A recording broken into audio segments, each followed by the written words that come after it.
today's episode, we are going to do some voltage drop testing. I got an old farm truck here, and the complaint is that just recently the weather got extremely cold and the performance of the truck seems to be down. It's like it's running out of fuel with a heavy load. So it's a 1-ton pickup. Put a full 1 ton in the back of it, drive it up a hill, and it starts to run out of power. So I've got a couple clues, but it sounds fuel related. So one of the first things I'm going to approach here is actually checking the voltage available to the fuel pump. Since there is some problems with this particular design with some ignition system, the ignition switch itself sometimes ends with bad contact. So I thought the logical spot, it's real easy access on this one. We're going to go ahead and we'll go voltage drop at the fuel pump fuse. So we got the meters already up and going. Let me get some other tools here. I'll need a back probe, so I'll be able to go into it. Fuse is located behind this cover.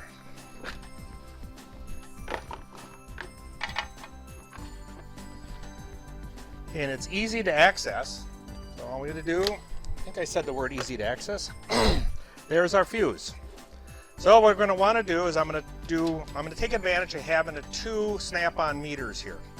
So with this particular meter, we're going to do our voltage drop check at the fuse, and the other one we're going to look at what our static voltage is at our battery. So we're going to go ahead and hook up to the negative side here, and then I want to get my, I guess we'll choose yellow for today.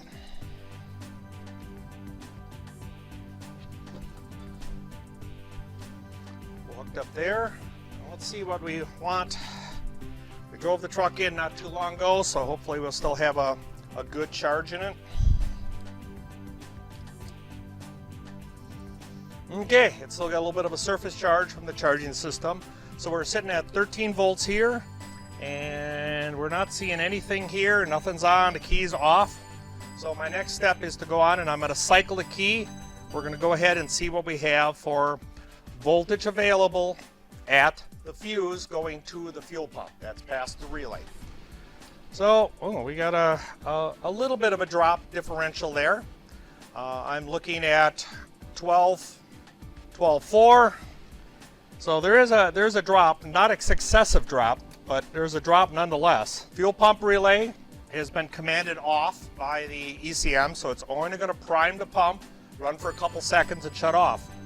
So I guess my question is, why do I have a half a volt? There's 480, basically a half a volt drop. There should be no voltage here whatsoever. So there's kind of a strange situation going on here that I can't easily explain. So let me cycle the key again and we'll take another look at it. Well, again, we got about 2/10. So about 200 millivolt drop, and that's the kind of the rule of thumb that I usually put forward, is about 200 millivolts is all that's tolerated.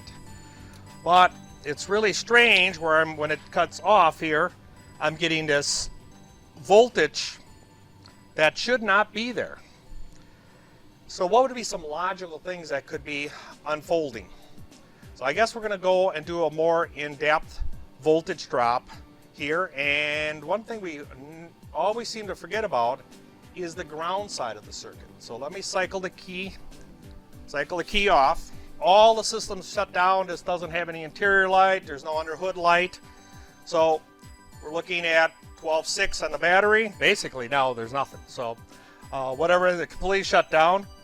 I'm a little concerned. I got to figure out why we have the performance problem. I'm not convinced at this point that there's a fuel pump. It looks like it's more of electrical. So one of the common things that I like to do is actually do a ground side check. So to do a ground side check, either I can turn all the accessories on. So this environment that I can control, I'm going to put a fixed load on it. Use a little headlight tool. It's a technique that I have used for many decades, I guess we could say. And what we're going to do is we're going to go between the battery positive. So I'm going to put this end here to the battery positive. And then I'm going to hook this up here to the chassis. And I immediately saw voltage, so that's not a good thing. So I'll hook this lead up now to the plus side of the battery. And I'm going to take the other lead and I'm going to hook up here. So we're going to see what the ground reference is at this point. So we got 12, 6 there. And basically we have 12. We're losing 600 millivolt drop. That should not be a thing, especially with the small amount of current of 4 amps. Be curious to find out. I'm going to go ahead and I'm going to turn the headlights on and see, because that'll be a whole series of these plus the rear tail lights, and see what that voltage differential ends up being. Oh my gosh, we've got over a volt drop, and the headlights don't seem excessively dim. Nobody complained about it. I didn't hear a thing. I don't know if it was driven during the day or at night when the complaint took place of pulling the load. But with a drivability related problem, you got to make sure first off we have a adequate ground. So let me go turn the headlights off. You can see we took the excessive draw out of there. It bounced back. Now there's another technique, another methodology. So this is called an indirect. So we're going to do the mathematical calculation between the two. So I can do the same test, but in this particular case here, we're going to assume that the ground is going to be higher than the ultimate negative portion of the battery. So I'm going to take this lead, I'm going to hook it up to the negative side of the battery, take my other one here, and this one I'm going to hook directly, so it's ground to ground connection.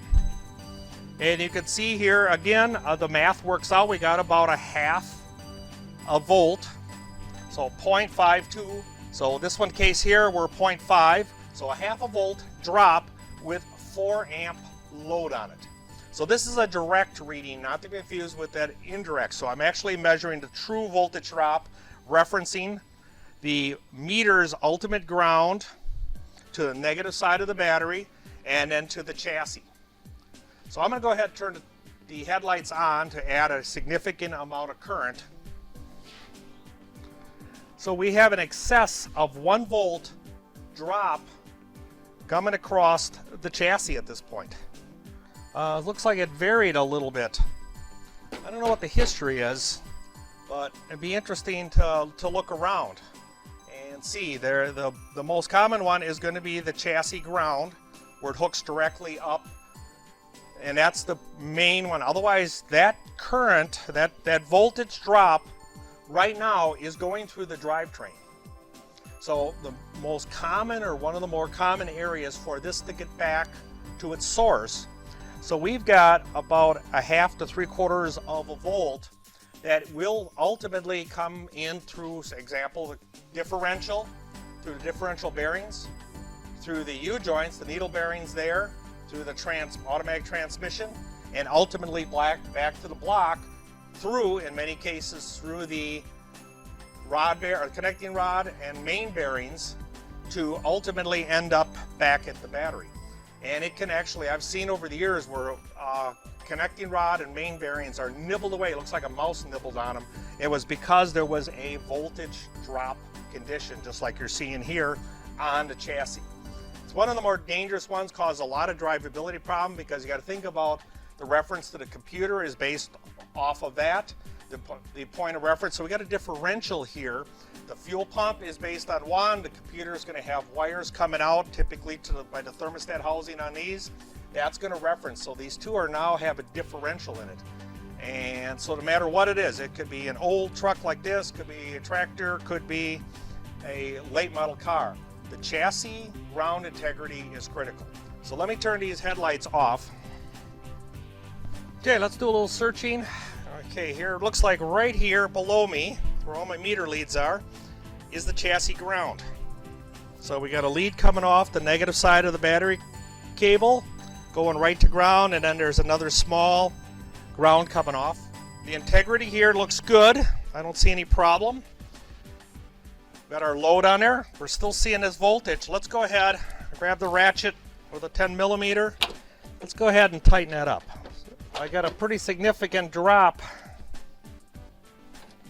just by simply tightening it up. So I dropped it down to 150 millivolt drop, and that's well within the acceptable range. So it looks like the whole problem here ended up being the fender, inner fender chassis ground bolt was loose. I don't see any corrosion on it. Okay, everything looks good. Let's take a little better look with the flashlight. I don't see, well, there's a little bit of corrosion down there, but not too much. Well, I got it completely tightened up. Real good mechanical connection here.